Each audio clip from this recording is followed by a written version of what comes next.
யுத்த நிறுத்த பேச்சுவார்த்தை என்கின்ற பெயரில் ஈரானுக்கு எதிரான தரைவழி தாக்குதல்களை மேற்கொள்வதற்காக அமெரிக்கா ஒவ்வொரு திட்டங்களையும் வகுத்து வருகின்றது. மேலும் அமெரிக்காவினுடைய தரைவழி தாக்குதல்களை முறியடிப்பதற்காக எல்லாவிதமான வேலை திட்டங்களையும் ஈரானும் மேற்கொண்டு வருகின்றது. இது ஒரு புறம் இருக்க 400 கிலோகிராம் செறிவூட்டப்பட்ட யுரேனியத்தினை ஈரான் அமெரிக்காவிடம் ஒப்படைப்பதற்கு சம்மதத்தினை வழங்கிவிட்டதாக டொனால்ட் ட்ரம்ப் அறிவித்துள்ளார். மேலும் இவை தொடர்பாக ஈரானிய தலைமைகள் பல கருத்துக்களை வெளியிட்டுள்ளார்கள். பாகிஸ்தானினுடைய இராணுவ தலைமை அதிகாரி ஆசிப் முனி நம்பக்கூடாது என்கின்ற கருத்துக்களும் ஈரானிய பாராளுமன்றத்திலே எழுந்துள்ளன. மேலும் பாகிஸ்தானின் தலைமையில் தற்போது அடுத்த கட்ட பேச்சுவார்த்தைகளுக்கான காய் நகர்த்தல்களையும் டொனால்ட் ட்ரம்ப் மேற்கொள்கின்றார். அமெரிக்காவின் முற்றுகைக்கு மத்தியில் ஈரானிய கப்பல்கள் தொடர்ச்சியாக பயணிக்கின்றன. பல தந்திரமான காய் நகர்த்தல்கள் மேற்கொள்ளப்பட்டு ஈரானினுடைய எண்ணெய் ஏற்றுமதியானது தொடர்ச்சியாக நடைபெறுகின்றது. அமெரிக்காவினுடைய முற்றுகையானது மிகப்பெரிய தோல்வியை நோக்கி நகர்கின்றது. இப்படியான நிலைமையில் லெபனானுக்கும் இஸ்ரேலி ஆக்கிரமிப்புக்கும் இடையில் 10 நாள் யுத்த நிறுத்த டொனால்ட் ட்ரம்ப் அறிவித்துள்ளார். இந்த யுத்த நிறுத்தமானது ஹிஸ்புல்லா இராணுவத்திற்கு நன்மை பயப்பிக்க கூடியதாக அமைந்திருக்கும். இந்த யுத்த நிறுத்தத்தின் மூலமாக இஸ்ரேலி ஆக்கிரமிப்புக்கு ஏற்பட்டிருக்கக்கூடிய மிக முக்கியமான தோல்வி என்ன? இந்த இறுதிப் போரானது எதனை நோக்கி நகர்கின்றது? இந்த இறுதிப் போரினுடைய பாதையானது எவ்வாறு அமைந்துள்ளது? இவை தொடர்பான பல முக்கியமான தகவல்களையே இன்றைய பதிவில் நாம் பார்க்க போகின்றோம்.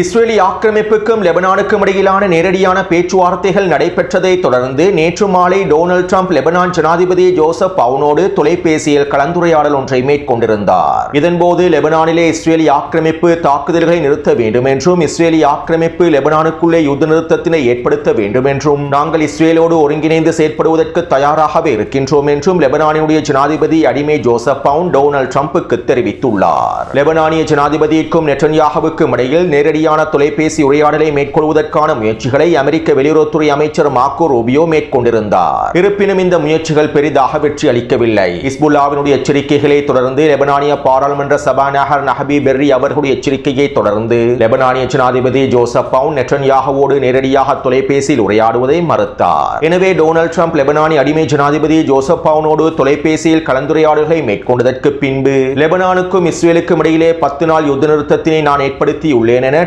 சோஷியல் தளத்தின் மூலமாக அறிவித்தார். லெபனானிய ஜனாதிபதியை நான் மதிக்கின்றேன். லெபனானுக்கும் இஸ்ரேலுக்கும் இடையில் நேரடியான பேச்சுவார்த்தைகள் நடைபெற்றுள்ளன. கடந்த 34 வருடங்களில் இல்லாத அளவுக்கு இந்த பேச்சுவார்த்தைகள் வெற்றியை நோக்கி நகர்ந்துள்ளன. இது ஒரு மிகப்பெரிய சாதனையாகவே அமைந்துள்ளது. மேலும் இதனுடைய அடுத்த கட்டத்தை நோக்கி நாங்கள் நகர்ந்து வருகின்றோம். இதற்கமைவாகவே தற்போது லெபனானுக்கும் இஸ்ரேலுக்கும் இடையில் யுத்த நிறுத்தத்தினை நான் ஏற்படுத்தியுள்ளேன் என டொனால்ட் ட்ரம்ப் சோஷியல் தளத்தில் பதிவிட்டிருந்தார். இதைத் தொடர்ந்து இன்னும் 4-5 நாட்களுக்குள்ளே வெள்ளை மாளிகையில் லெபனானிய ஜனாதிபதி நெட்டன்யாஹுவுக்கும் இடையில் ஒரு நேரடியான கலந்துரையாடலை மேற்கொள்வதற்கும் திட்டமிட்டிருப்பதாக டொனால்ட் ட்ரம்ப் அறிவித்துள்ளார். அத்தோடு டொனால்ட் ட்ரம்பினுடைய இந்த 10 நாள் யுத்த நிறுத்த அறிவிப்பை தொடர்ந்து ஹிஸ்புல்லா இராணுவத்திற்கும் இஸ்ரேலி ஆக்கிரமிப்புக்கும் இடையிலான மோதலானது உச்சக்கட்டத்தை அடைந்திருந்தது. யுத்த நிறுத்தத்திற்கான நேரம் வரும் வரையில் இஸ்ரேலி ஆக்கிரமிப்பு தெற்கு லெபனான் பிரதேசத்திலும் லெபனானினுடைய பல பிரதேசங்களிலும் உச்ச வான்வழி தாக்குதல்களை மேற்கொண்டிருந்தது. அதே போன்று ஹிஸ்புல்லா இராணுவத்தினரும் இஸ்ரேலி ஆக்கிரமிப்பின் வடக்கு பிரதேசத்தை இலக்கு வைத்து கிட்டத்தட்ட 50க்கும் அதிகமான ஏவுகணை தாக்குதல்களை மேற்கொண்டிருந்தார்கள். இந்த ஏவுகணை தாக்குதலிலே 5க்கும் அதிகமான நகரங்களில் வெடிப்பு சம்பவங்கள் பதிவாக இருந்தன. மேலும் ஹிஸ்புல்லா இராணுவத்தின் இந்த ஏவுகணை தாக்குதலினால் 3 நிலத்தினர்கள் கொல்லப்பட்டிருப்பதாகவும் தெரிவிக்கப்படுகின்றது. மேலும் இஸ்ரேலி ஆக்கிரமிப்பு தெற்கு லெபனான் பிரதேசத்திலே நிலை கொண்டிருக்கக்கூடிய பகுதிகளில் உள்ள கிராமங்களை இலக்கு வைத்து உச்ச தாக்குதல்களை மேற்கொண்டிருந்தது. தரைவழி தாக்குதலிலே நிலை கொண்டிருக்கக்கூடிய பிரதேசங்களில் எஞ்சிருக்கக்கூடிய கட்டிடங்களை தரைமட்டமாக்குவதற்காக அதிகளவான காப்பெட் குண்டுகளையும் வீசியிருந்தார்கள். இந்த யுத்த நிறுத்தத்தினால் குறித்த பிரதேசத்திலிருந்து பின்வாங்க வேண்டிய நிலைமை ஏற்பட்டுள்ளதனால் பின்வாங்குவதற்கு முன்பு குறித்த பகுதியை முழுமையாக தரைமட்டமாக்கிவிட வேண்டும் என்பதற்காக இஸ்ரேலி ஆக்கிரமிப்பு ராணுவம் இந்த உச்ச வான்வழி தாக்குதல்களை மேற்கொண்டிருந்தது. குறிப்பாக பின்ஷவில் பிரதேசத்திலும் கியாம் பிரதேசத்திலும் எஞ்சிருக்கக்கூடிய குடியிருப்பு கட்டிடங்களை தரைமட்டமாக்குவதற்கான தாக்குதல்கள் மேற்கொள்ளப்பட்டிருந்தன. அதே போன்று தெற்கு லெபனான் பிரதேசத்திற்குள் மீண்டும் லெபனானிய மக்கள் நுழைந்துவிடக் கூடாது என்பதற்காக பாலங்களை இலக்கு வைத்தும் தாக்குதல்களை மேற்கொண்டது. மேலும் இந்த யுத்த நிறுத்தம் ஏற்படுத்தப்பட்டாலும் லெபனானிய மக்கள் தெற்கு லெபனான் பிரதேசத்தை நோக்கி வருகை தரக்கூடாது என்றும் நாங்கள் இதற்கு அனுமதிக்கப் போவதில்லை என்றும் இஸ்ரேலி ஆக்கிரமிப்பு ராணுவம் அறிவித்திருந்தது. மேலும் இதற்கான ராணுவ தாக்குதல்களையும் இஸ்ரேலிய ஆக்கிரமிப்பு மேற்கொண்டிருந்தது. அத்தோடு லெபனானிய மக்கள் தெற்கு லெபனான் பிரதேசத்தை நோக்கி நகர வேண்டாம், இடம்பெயர்ந்தவர்கள் தற்போது தெற்கு லெபனான் பிரதேசத்திற்குள்ளே நுழைவதற்கான வாய்ப்புகள் ஏற்படவில்லை. தற்போதைய ஆபத்தான நிலைமையில் லெபனானிய மக்கள் தெற்கு லெபனான் பிரதேசத்திற்குள்ளே நுழைவது அதிகளவான உயிரிழப்புகளை ஏற்படுத்தும் என்றும் லெபனானிய அரசாங்கம் அறிவித்திருந்தது. இருப்பினும் ஹிஸ்புல்லா ராணுவத்தினர் தெற்கு லெபனான் பிரதேசத்தை நோக்கி நகர்வதற்கான அனைத்து பாலங்களையும் அவசரமாக சரி செய்தார்கள். மேலும் பெய்ரூட்டினுடைய தெற்கு புறநகர் பிரதேசமான தஹியே பிரதேசத்தினுடைய ஒட்டுமொத்த பாதைகளும் லெபனானிய அரசாங்கத்தினால் மூடப்பட்டிருந்தன. இப்படியான நிலைமையில் ஹிஸ்புல்லா ராணுவத்தினர் இந்த பாதைகளுடைய தடைகளையும் நீக்கினார்கள். மேலும் அதிகளவான ஹிஸ்புல்லா போராளிகளும் தெற்கு லெபனான் பிரதேசத்தை நோக்கி நகர்ந்திருந்தார்கள். இவ்வாறு ஹிஸ்புல்லா ராணுவத்தினர் செயற்படாவிட்டால் தெற்கு லெபனான் பிரதேசத்திலிருந்து இஸ்ரேலிய ஆக்கிரமிப்பு முழுமையாக பின்வாங்காது. எனவே இந்த நிலைமை ஏற்பட்டுவிடக் கூடாது என்பதற்காகவே ஹிஸ்புல்லா ராணுவத்தினர் நேற்றிரவு அதிரடியான நடவடிக்கைகளை மேற்கொண்டிருந்தார்கள். அடுத்து இவ்வாறு இஸ்ரேலிய ஆக்கிரமிப்புக்கும் லெபனானுக்கும் இடையிலே யுத்த நிறுத்தம் அறிவிக்கப்பட்டதை தொடர்ந்து ஈரானினுடைய வெளியுறவுத்துறை அமைச்சகத்தினுடைய ஊடக பேச்சாளர் இவ்வாறு தெரிவித்தார். லெபனானிலே தற்போது ஏற்படுத்தப்பட்டிருக்கக்கூடிய யுத்த நிறுத்தமானது அமெரிக்காவுக்கும் ஈரானுக்கும் இடையிலான பேச்சுவார்த்தையினுடைய ஒரு பகுதியாகும். அமெரிக்காவுக்கும் ஈரானுக்கும் இடையிலே ஏற்படுத்தப்பட்டிருக்கக்கூடிய 2 வார யுத்த நிறுத்தத்தினுடைய ஒரு பகுதியாகவே லெபனானுக்குள் தற்போது யுத்த நிறுத்தம் ஏற்படுத்தப்பட்டுள்ளது. இஸ்ரேலிய ஆக்கிரமிப்பை எதிர்கொண்டு லெபனானிய மக்களும் லெபனானிய போராளிகளும் காட்டிய உறுதியை நாங்கள் மதிக்கின்றோம். ஹிஸ்புல்லாவினுடைய உறுதியையும் ஹிஸ்புல்லாவினுடைய நிலைப்பாட்டையும் நாங்கள் ஏற்றுக்கொள்கின்றோம். ஒட்டுமொத்த லெபனான் மக்களுக்கும் லெபனானிய போராளிகளுக்கும் நாங்கள் எங்களுடைய முழுமையான ஆதரவை தெரிவிக்கின்றோம். தெற்கு லெபனான் பிரதேசத்திலிருந்து ஆக்கிரமிப்பு முழுமையாக வெளியேற வேண்டும். நிச்சயமாக ஜியோனிஸ் ஆக்கிரமிப்பு தெற்கு லெபனான் பிரதேசத்திலிருந்து முழுமையாக வெளியேற்றப்படும். இதற்கான எல்லாவிதமான வேலை திட்டங்களையும் நாங்கள் லெபனானிய மக்களோடு ஒன்றிணைந்து மேற்கொள்வோம் என ஈரானிய வெளியுறவுத்துறை அமைச்சகத்தின் ஊடக பேச்சாளர் தெரிவித்தார். அதே போன்று ஈரானிய இராணுவ ஆய்வாளர் சையத் முகமது மரந்தி அவர்கள் இவ்வாறு தெரிவித்தார். ஈரானுக்கும் அமெரிக்காவுக்கும் இடையில் அடுத்த சுற்று பேச்சுவார்த்தைகளை மேற்கொள்வதற்கு பாகிஸ்தானிய மத்தியஸ்தர்கள் எல்லாவிதமான வேலை திட்டங்களையும் முன்னெடுத்து வருகின்றார்கள். மேலும் ஈரானிய தலைமைகள் பாகிஸ்தானிய மத்தியஸ்தர்களுக்கு தங்களுடைய சிவப்பு கோட்டை வெளிப்படையாக அறிவித்திருந்தார்கள். இஸ்ரேலிய ஆக்கிரமிப்பு லெபனானுக்கு எதிரான தாக்குதல்களை நிறுத்தாவிட்டால் நாங்கள் இஸ்ரேலிய ஆக்கிரமிப்புக்கு எதிரான அடுத்த கட்ட தாக்குதல்களை மேற்கொள்வோம் என்பதனை ஈரானிய தலைமைகள் பாகிஸ்தானிய மத்தியஸ்தர்கள் மூலமாக அமெரிக்காவுக்கு வெளிப்படையாக அறிவித்திருந்தார்கள். இதற்கு மேலும் நாங்கள் பொறுத்துக் கொள்ளப் போவதில்லை, இஸ்ரேலிய ஆக்கிரமிப்புக்கு எதிரான தாக்குதல்களை விரைவாக ஆரம்பிப்போம் என ஈரானிய தலைமைகள் கூறியுள்ளார்கள். மேலும் இந்த அழுத்தங்களுக்கு அமைவாகவே டொனால்ட் ட்ரம்பினுடைய நிர்வாகம் ஈரானிய யுத்த நிறுத்த ஒப்பந்தத்தோடு லெபனானையும் முழுமையாக இணைத்துக் கொண்டது. லெபனானுக்கான 10 நாள் யுத்த நிறுத்தத்தையும் டொனால்ட் ட்ரம்ப் அறிவித்தார் என ஈரானிய மூலோபாய இராணுவ ஆய்வாளர் சையத் முகமது மரந்தி அவர்கள் தெரிவித்துள்ளார். அதே நேரம் கடந்த 2 நாட்களாக லெபனானுக்கும் இஸ்ரேலுக்கும் இடையிலான நேரடியான பேச்சுவார்த்தையின் விளைவாகவே நாங்கள் லெபனானுக்குள் ஒரு யுத்த நிறுத்தத்தினை ஏற்படுத்த போகின்றோம், தாக்குதல்களுக்கு மத்தியிலேயே இந்த யுத்த நிறுத்தம் ஏற்படுத்தப்படும் என்கின்ற விடயங்களை பிரச்சாரங்களை இஸ்ரேலிய ஆக்கிரமிப்பு ஊடகங்கள் மேற்கொண்டிருந்தன. அமெரிக்காவுக்கு ஈரான் தொடர்ச்சியாக வழங்கி வந்த அழுத்தங்களை அமெரிக்க ஊடகங்களோ இஸ்ரேலிய ஆக்கிரமிப்பு ஊடகங்களோ வெளிப்படுத்தவில்லை. ஆனால் நேற்றிரவு ஈரான் வழங்கிய உச்சழுத்தங்களின் விளைவாக டொனால்ட் ட்ரம்ப் இஸ்ரேலிய ஆக்கிரமிப்பினுடைய அனுமதியை பெற்றுக் கொள்ளாமலேயே இஸ்ரேலிய ஆக்கிரமிப்பு பாராளுமன்றத்தினுடைய முடிவுகளை பெற்றுக் கொள்ளாமலேயே லெபனானுக்கும் இஸ்ரேலுக்கும் இடையிலான போர் நிறுத்தத்தினை அறிவித்துள்ளார். மேலும் இவை தொடர்பாக இஸ்ரேலிய ஆக்கிரமிப்பு அதிகாரி கான் ஊடகத்திடம் இவ்வாறு தெரிவித்தார். லெபனானிலே போர் நிறுத்தம் ஏற்படுத்தப்படுவதற்கு ஈரானினுடைய அழுத்தம் தான் காரணம். இதனை நாங்கள் தற்போது ஏற்றுக்கொண்டு தானாக வேண்டும். அமெரிக்காவுடனான போர் நிறுத்த பேச்சுவார்த்தைகளில் இருந்து லெபனானை பிரிக்க முடியவில்லை. ஈரான் நினைத்ததையே இறுதியில் அது சாதித்தது. எங்களால் லெபனானிய களத்தையும் ஈரானிய களத்தையும் பிரிக்க முடியவில்லை என குறித்த இஸ்ரேலிய ஆக்கிரமிப்பு மூத்த அதிகாரி கான் ஊடகத்திடம் தெரிவித்துள்ளார். அதே போன்று இஸ்ரேலிய ஆக்கிரமிப்பினுடைய வடக்கு குடியேற்றத்தின் தலைவரான ஈட்டன் டேவிடி இஸ்ரேலிய ஆக்கிரமிப்பின் சேனல் 12 ஊடகத்திடம் இவ்வாறு தெரிவித்தார். உண்மையிலேயே இந்த யுத்த நிறுத்தமானது ஒரு வெற்றி அல்ல, இது நாங்கள் பெற்றுக்கொண்ட மிகப்பெரிய அவமானமாகும். ஒரு யுத்த நிறுத்தம் ஏற்படுத்தப்படுவதாக இருந்தால் இஸ்ரேலிய போர் அமைச்சரவையில் கலந்துரையாடல்கள் மேற்கொள்ளப்பட்டு இஸ்ரேலிய போர் அமைச்சரவையினுடைய முடிவுக்கு அமைவாகவே தீர்மானம் எடுக்கப்படும். ஆனால் டொனால்ட் ட்ரம்ப் தற்போது நேரடியாகவே யுத்த நிறுத்தத்தினை அறிவித்துள்ளார். இது ஈரான் அமெரிக்காவுக்கு வழங்கி வரக்கூடிய உச்சழுத்தங்களை உறுதிப்படுத்துகின்றது. ஈரானினுடைய உச்சழுத்தத்தினால் டொனால்ட் ட்ரம்ப் இஸ்ரேலினுடைய கருத்துக்களை கூட ஏற்றுக்கொள்ளவில்லை என்பதனையும் உறுதிப்படுத்துகின்றது. உண்மையிலேயே இது எங்களுக்கு கிடைத்திருக்கக்கூடிய அவமானமாகும் என இஸ்ரேலிய ஆக்கிரமிப்பு வடக்கு குடியேற்றத்தினுடைய தலைவர் ஊடகங்களிடம் குறிப்பிட்டுள்ளார். எனவே டொனால்ட் ட்ரம்ப் லெபனானுக்கும் இஸ்ரேலி ஆக்கிரமிப்புக்கும் இடையிலான 10 நாள் யுத்த நிறுத்தத்தினை அறிவித்திருப்பது ஈரானிய அழுத்தத்தினுடைய வெற்றியை காண்பிக்கின்றது.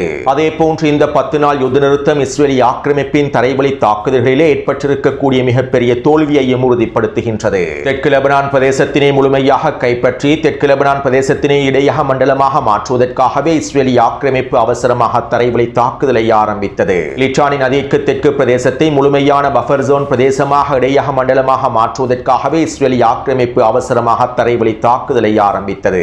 ஆனால் தற்போது ஏற்பட்டிருக்கக்கூடிய யுத்த நிறுத்தம் இஸ்ரேலி ஆக்கிரமிப்பு ராணுவத்தின் தரைவழி தாக்குதல்களை பின்வாங்க செய்கின்றது. கடந்த 2024ஆம் ஆண்டு நவம்பர் மாதம் லெபனானிய அரசாங்கத்திற்கும் இஸ்ரேலி ஆக்கிரமிப்புக்கும் இடையிலே மேற்கொள்ளப்பட்ட ஒப்பந்தத்தின் அடுத்த கட்டமாகவே தற்போதைய யுத்த நிறுத்தம் அறிவிக்கப்பட்டுள்ளது. குறித்த ஒப்பந்தத்தினுடைய நிபந்தனைகளுக்கு அமைவாகவே இந்த யுத்த நிறுத்தம் அறிவிக்கப்பட்டுள்ளது. எனவே இதற்கமைவாக இஸ்ரேலி ஆக்கிரமிப்பு தரைவழி தாக்குதல்களில் இருந்து பின்வாங்க வேண்டும். இஸ்ரேலி ஆக்கிரமிப்பு தற்போது தெற்கு லெபனானின் கியாம் பிரதேசத்தை நோக்கியும் பிஞ்சபில் பிரதேசத்தை நோக்கியும் டேரிசிரின் பிரதேசத்தை நோக்கியும் முன்னேறியுள்ளது. மேலும் பிஞ்சபில் பிரதேசத்தை ஹிஸ்புல்லாவினுடைய கோட்டையை கைப்பற்றுவதற்காக இஸ்ரேலி ஆக்கிரமிப்பு உச்ச தாக்குதல்களை மேற்கொண்டு வந்தது. இப்படியான நிலைமையில் இந்த யுத்த நிறுத்தம் ஏற்பட்டிருப்பது இஸ்ரேலி ஆக்கிரமிப்பு ராணுவத்தை தரைவழி தாக்குதல்களில் இருந்து பின்வாங்க செய்துவிடும். அதே நேரம் இஸ்ரேலி ஆக்கிரமிப்பு தெற்கு லெபனானினுடைய எல்லை பிரதேசத்தில் இருக்கக்கூடிய 8 புள்ளிகளில் நிலைத்திருக்கும். கடந்த 1.5 வருடமாக இஸ்ரேலி ஆக்கிரமிப்பு எவ்வாறு தெற்கு லெபனானின் 8 புள்ளிகளில் நிலைத்திருந்ததோ அதே போன்று இதற்கு பிறகு நிலைத்திருக்கும். உண்மையில் தற்போதைய நிலைமையில் பிஞ்சபில் பிரதேசத்தில் உச்ச மோதல்கள் நடைபெற்று வரக்கூடிய சந்தர்ப்பத்தில் இந்த யுத்த நிறுத்தம் ஏற்பட்டது இஸ்ரேலி ஆக்கிரமிப்பு ராணுவத்திற்கு மிகப்பெரிய இழப்பாகும். மேலும் ஹிஸ்புல்லா ராணுவத்தினர் பிஞ்சபில் பிரதேசத்தை முழுமையாக மீட்டெடுத்து விடுவார்கள். 10 நாட்களுக்கு பின்பு மீண்டும் யுத்தம் ஆரம்பிக்கப்படும் போது இஸ்ரேலி ஆக்கிரமிப்பு ஆரம்பத்திலிருந்து தரைவழி தாக்குதல்களை மேற்கொள்வது போன்று தாக்குதல்களை மேற்கொள்ள வேண்டும். ஹிஸ்புல்லா ராணுவத்தினர் அவசரமாக தற்போது தெற்கு லெபனான் பிரதேசம் முழுவதும் தங்களுடைய கட்டமைப்புகளை மீண்டும் வடிவமைத்து விடுவார்கள். அத்தோடு இந்த யுத்த நிறுத்தத்தின் மூலமாக இஸ்ரேலி ஆக்கிரமிப்பு அதனுடைய வான்வழி தாக்குதல்களை முழுமையாக நிறுத்திவிடுமா என்றால் நிச்சயமாக இல்லை. 2024ஆம் ஆண்டு நவம்பர் மாதம் மேற்கொள்ளப்பட்ட ஒப்பந்தத்திற்கு பின்பும் இஸ்ரேலி ஆக்கிரமிப்பு லெபனானுக்குள்ளே வான்வழி தாக்குதல்களை மேற்கொண்டது. ஒவ்வொரு நாளும் ஹிஸ்புல்லா ராணுவத்திற்கு எதிரான தாக்குதல்களை மேற்கொண்டது. எனவே இதே போன்று இஸ்ரேலி ஆக்கிரமிப்பு வான்வழி தாக்குதல்களை நிச்சயமாக தொடர்ச்சியாக மேற்கொள்ளும். மேலும் இதனை ஹிஸ்புல்லா ராணுவத்தினால் தவிர்க்கவே முடியாது. அத்தோடு ஈரானுக்கு எதிரான போர் மீண்டும் ஆரம்பிக்கப்பட்டதற்கு பின்பு லெபனானுக்கும் இஸ்ரேலுக்கும் இடையிலான போர் மீண்டும் ஆரம்பிக்கப்படுவதற்கான வாய்ப்புகளும் இருக்கின்றன. அல்லது ஈரானுக்கு எதிரான அடுத்த கட்ட போர் ஆரம்பிக்கப்படும் சந்தர்ப்பத்தில் ஹிஸ்புல்லா ராணுவத்தினர் இஸ்ரேலி ஆக்கிரமிப்புக்கு எதிரான பதிலடி தாக்குதல்களை மேற்கொள்ளாவிட்டால் தற்போதைய யுத்த நிறுத்தத்திற்கு அமைவாக யுத்த நிறுத்தம் தொடர்வதற்கான வாய்ப்புகளும் இருக்கின்றன. இதனால் களத்தில் இருக்கக்கூடிய இந்த நிலைமைகளை தற்போது எங்களுக்கு உறுதியாக கூற முடியாது.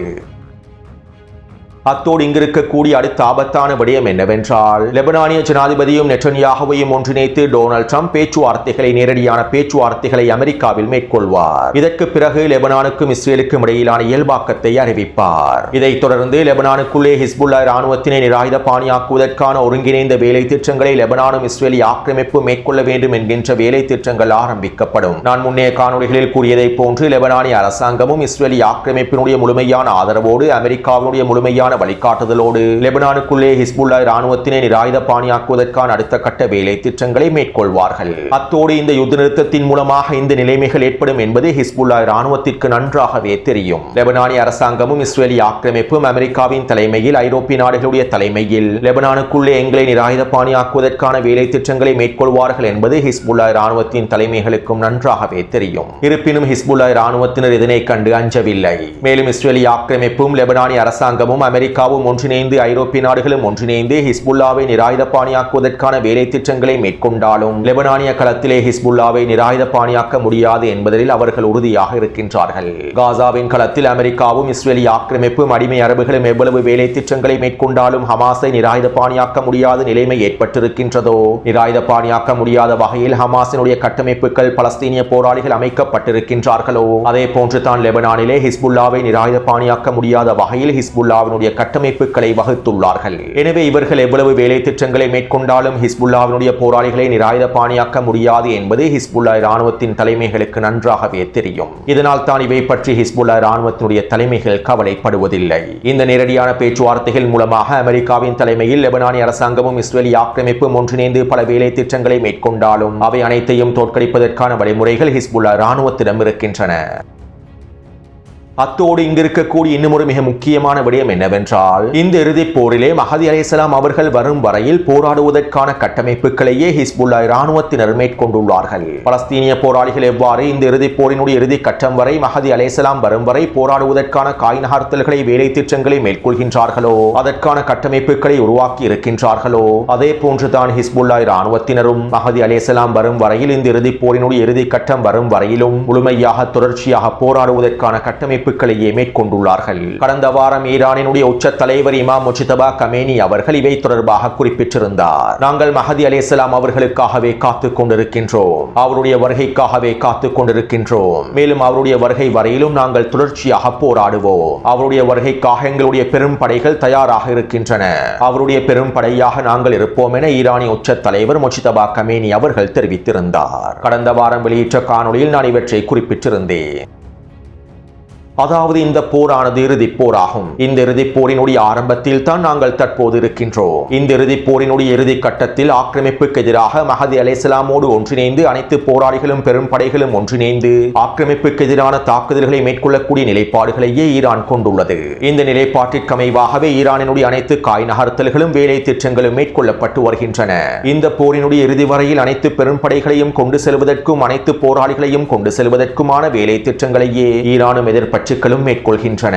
சுருக்கமாக குறிப்பிடுவதாக இருந்தால், இந்த போரினுடைய இறுதி வரையில் மஹதி அலைஹிஸ்ஸலாம் வரும் வரையில் பலஸ்தீனிய போராளிகளும் எதிர்ப்பச்சுக்களும் ஈரானும் தாக்குப்பிடிக்க வேண்டும். ஆக்கிரமிப்பினுடைய அனைத்து தாக்குதல்களில் இருந்தும் சூழ்ச்சி திட்டங்களில் இருந்தும் ஈரானும் எதிர்ப்பச்சுக்களும் பலஸ்தீனிய போராளிகளும் தாக்குப்பிடிக்க வேண்டும். ஆக்கிரமிப்பை எதிர்த்து தொடர்ச்சியாக போராட வேண்டும். ஆக்கிரமிப்புக்கு அடிமையாக இருக்கக்கூடியவர்களுடைய திட்டங்களை தோற்கடிக்க வேண்டும். அடிமைகளுடைய ஆதிக்கத்தை முழுமையாக முடிவுக்கு கொண்டு வர வேண்டும். மேலும் ஆக்கிரமிப்பினுடைய ஒவ்வொரு தாக்குதல்களுக்கும் பதிலடிகளை வழங்க வேண்டும். ஆக்கிரமிப்பினுடைய எதிர்கால திட்டங்களை முறியடிக்க வேண்டும். ஆக்கிரமிப்பினுடைய எந்த ஒரு திட்டமும் நடைமுறைப்படுத்தப்படக்கூடாது என்பதில் உறுதியாக இருக்க வேண்டும். ஆக்கிரமிப்பினுடைய விரிவாக்கத்தை தடுத்து நிறுத்துவதற்காக தொடர்ச்சியாக போராட வேண்டும். மேலும் பலஸ்தீனிய காரணத்திற்காக உண்மையாக யார் போராடுகின்றார்கள் என்கின்ற உண்மையையும் ஒட்டுமொத்த உலகத்திற்கும் தெரிவிக்க வேண்டும். யார் துரோகிகள் என்பதனையும் ஒட்டுமொத்த முஸ்லிம் சமூகத்திற்கும் அம்பலப்படுத்த வேண்டும். ஆக்கிரமிப்புக்கு அடிமையாக இருக்கக்கூடிய ஆட்சியாளர்களின் தோல்வியை உறுதி செய்ய வேண்டும். எனவே இந்த போரினுடைய இறுதி வரை இவ்வளவு வேலை திட்டங்களையும் பலஸ்தீனிய போராளிகளும் எதிர்ப்பச்சுக்களும் ஈரானும் மேற்கொள்ள வேண்டும்.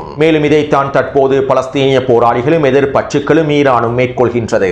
அத்தோடு இந்த போரினுடைய இறுதி தருணத்திலேயே ஒஃபென்சிவ் தாக்குதல்களை மேற்கொள்வார்கள். அமெரிக்காவுக்கு எதிராக இஸ்ரேலிய ஆக்கிரமிப்புக்கு எதிராக இன்னும் ஒஃபென்சிவ் தாக்குதல்கள் மேற்கொள்ளப்படவில்லை. காசாவின் களத்திலே பலஸ்தீனிய போராளிகளும் தற்காப்பு தாக்குதல்களையே மேற்கொள்கின்றார்கள். ஹிஸ்புல்லா இராணுவத்தினரும் ஏனைய எதிர்ப்பச்சுக்களும் தற்காப்பு தாக்குதல்களையே மேற்கொள்கின்றார்கள். டிஃபென்சிவ் தாக்குதல்களையே மேற்கொள்கின்றார்கள். ஈரானும் தற்போது டிஃபென்சிவ் தாக்குதல்களை மேற்கொள்கின்றது. இன்னும் ஒஃபென்சிவ் தாக்குதல்களை மேற்கொள்ளவில்லை. அமெரிக்காவுக்கு எதிராகவும் இஸ்ரேலிய ஆக்கிரமிப்புக்கு எதிராகவும் இன்னும் ஒஃபென்சிவ் தாக்குதல்கள் மேற்கொள்ளப்படவில்லை. இந்த போரினுடைய இறுதி கட்டமே எதிர்ப்பச்சுக்களுடைய பலஸ்தீனிய போராளிகளுடைய ஈரானினுடைய ஒஃபென்சிவ் தாக்குதல்களாக அமைந்திருக்கும். இந்த போரினுடைய இறுதி கட்டமே ஒஃபென்சிவ் தாக்குதல்கள் நிறைந்த கட்டமாக அமைந்திருக்கும். பலஸ்தீனிய போராளிகளுடைய எதிர்ப்பச்சுக்களுடைய ஈரானினுடைய ஒஃபென்சிவ் தாக்குதல்களாக அமைந்திருக்கும். எனவே இந்த போரானது இதனை நோக்கித்தான் செல்கின்றது என்பதனை நாங்கள் தெளிவாக புரிந்து கொள்ள வேண்டும். அதாவது இது ஒரு நீண்ட இறுதிப் போராகும். உண்மையிலேயே மிக நீண்ட இறுதிப் போராகும். மேலும் இந்த மிக நீண்ட இறுதிப் போரினுடைய ஆரம்பத்தில் தான் நாங்கள் தற்போது இருக்கின்றோம். இதனை நாங்கள் தெளிவாக புரிந்து கொள்ள வேண்டும். அப்போது தான் இந்த யுத்த களத்தினுடைய உண்மையான யதார்த்தத்தை எங்களுக்கு தெளிவாக உணர்ந்து கொள்ள முடியும்.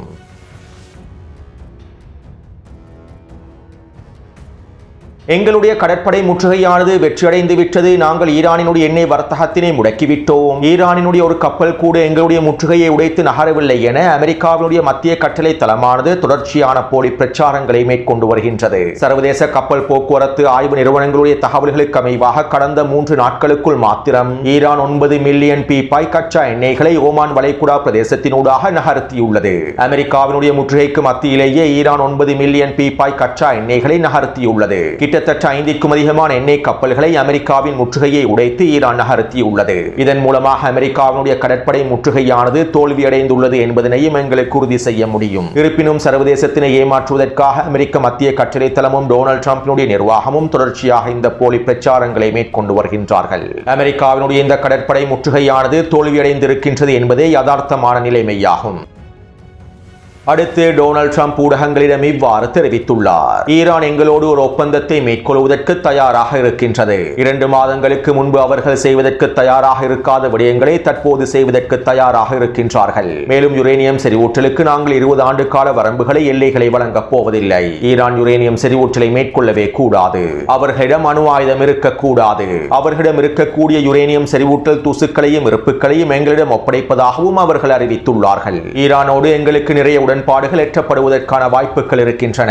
மேலும் ஈரான் அவசரமாக ஒப்பந்தத்தை முடிக்க வேண்டும். மேலும் இந்த யுத்த நிறுத்தமானது நீடிக்கப்பட மாட்டாது. ஒப்பந்தம் எட்டப்படாவிட்டால் நாங்கள் ஈரானுக்கு எதிரான தாக்குதல்களை போரை மீண்டும் ஆரம்பிப்போம் என டொனால்ட் ட்ரம்ப் தெரிவித்துள்ளார். இதைத் தொடர்ந்து ஈரானிய பாராளுமன்றத்தினுடைய தேசிய பாதுகாப்பு சபையின் உறுப்பினராக இருக்கக்கூடிய இப்ராஹிம் ரசாய் அவர்கள் இவ்வாறு தெரிவித்துள்ளார். ஈரான் செறிவூட்டலை முழுமையாக முடிவுக்கு கொண்டு வர வேண்டும். செறிவூட்டப்பட்டிருக்கக்கூடிய யுரேனியத்தினை முழுமையாக அமெரிக்காவிடம் ஒப்படைத்து விட வேண்டும் என டொனால்ட் ட்ரம்பும் அவருடைய நிர்வாகமும் ஈரானுக்கு வழங்கி வரக்கூடிய உச்ச அழுத்தங்கள் ஈரானினுடைய தடுப்பு சக்தியை பறித்து ஈரானுக்கு எதிரான அடுத்த கட்ட போரை ஆரம்பித்து ஈரானை முழுமையாக சிதைப்பதற்கான வேலை திட்டத்தினுடைய ஒரு பகுதியாகும். எங்களிடம் இருக்கக்கூடிய செறிவூட்டப்பட்ட யுரேனியத்தினை நாங்கள் அவர்களுக்கு வழங்கிவிட்டால் ஈரானின் தடுப்பு சக்தி பூஜ்ஜியமாகிவிடும். அதற்கு பிறகு அவர்கள் ஈரானுக்கு எதிரான உச்ச தாக்குதல்களை ஆரம்பித்து ஈரானை சிதைத்து விடுவார்கள். ஈரானுக்குள்ளே பிளவுபடுத்தலை அதிகரிப்பார்கள். மேலும் இவற்றை நடப்பதற்கு நாங்கள் ஒரு பொழுதும் அனுமதிக்க கூடாது. அதே போன்று டொனால்ட் ட்ரம்பினுடைய மிக நெருங்கிய நண்பராக இருக்கக்கூடிய பாகிஸ்தானி ராணுவ தலைமை அதிகாரியான ஆசிம் முனிரையும் நாங்கள் நம்பக்கூடாது. அவர் மீது நாங்கள் அதிகளவான நம்பிக்கையை வைக்கக்கூடாது என ஈரானிய பாராளுமன்றத்தின் தேசிய பாதுகாப்பு சபையினுடைய உறுப்பினர் இப்ராஹிம் ரசாய் அவர்கள் தெரிவித்துள்ளார். இவை தொடர்பாக நான் நேற்றைய காணொலியில் தெளிவாக குறிப்பிட்டிருந்தேன். ஈரானிடம் இருக்கக்கூடிய யுரேனியம் செறிவூட்டலை கைப்பற்றி அமெரிக்கா என்ன செய்ய போகின்றது, என்ன செய்ய நினைக்கின்றது என்பது தொடர்பாக நேற்றைய காணொலியிலேயே தெளிவாக குறிப்பிட்டிருந்தேன். அத்தோடு இங்கு இருக்கக்கூடிய இன்னும் ஒரு மிக முக்கியமான விடயம் என்னவென்றால், ஈரானிடம் இருக்கக்கூடிய செறிவூட்டப்பட்ட 400 கிலோகிராம் யுரேனியத்தினை ஈரான் அமெரிக்காவிடம் ஒப்படைத்து விட்டால் ஈரானுக்கு எதிரான போரை முழுமையாக நிறுத்தி விடுவோம். ஈரானுக்கு எதிராக எந்த விதமான தாக்குதல்களையும் மேற்கொள்ள மாட்டோம் என டொனால்ட் ட்ரம்ப் பாகிஸ்தானி ராணுவ தலைமை அதிகாரி மூலமாக ஈரானிய தலைமைகளுக்கும் தெரிவித்துள்ளார். இவ்வாறு இந்த செய்திகள் வெளியானதன் விளைவாகவே ஈரானிய பாராளுமன்ற தேசிய பாதுகாப்பு சபையினுடைய உறுப்பினரும் இவ்வாறான கருத்துக்களை எக்ஸ் தளத்தில் பதிவிட்டுள்ளார். மேலும் பாகிஸ்தானிய மத்தியஸ்தரை பயன்படுத்தி பாகிஸ்தானினுடைய ராணுவ தலைமை அதிகாரியை பயன்படுத்தி அமெரிக்கா ஈரானுக்கு வழங்கி இருக்கக்கூடிய இந்த வாக்குறுதிகளை ஈரானிய தலைமைகள் ஒரு பொழுதும் நம்ப போவதில்லை. ஈரானிய தலைமைகள் ஒரு பொழுதும் இந்த முட்டாள்தனமான முடிவை எடுக்க மாட்டார்கள். இருப்பினும் இன்னும் 7 நாட்களுக்குள்ளே இந்த போர் ஆரம்பிக்கப்படுவதற்கான வாய்ப்புகளே அதிகமாக இருக்கின்றன. எனவே களத்திலே நகர்வுகள் எவ்வாறு மாறுகின்றது என்பதனை நாங்கள் பொறுத்திருந்து பார்ப்போம். அத்தோடு இந்த காணொலி தொடர்பான கருத்துக்களை பதிவிடுங்கள். தொடர்ந்தும் என்னுடன் இணைந்திருங்கள். நன்றி, வணக்கம்.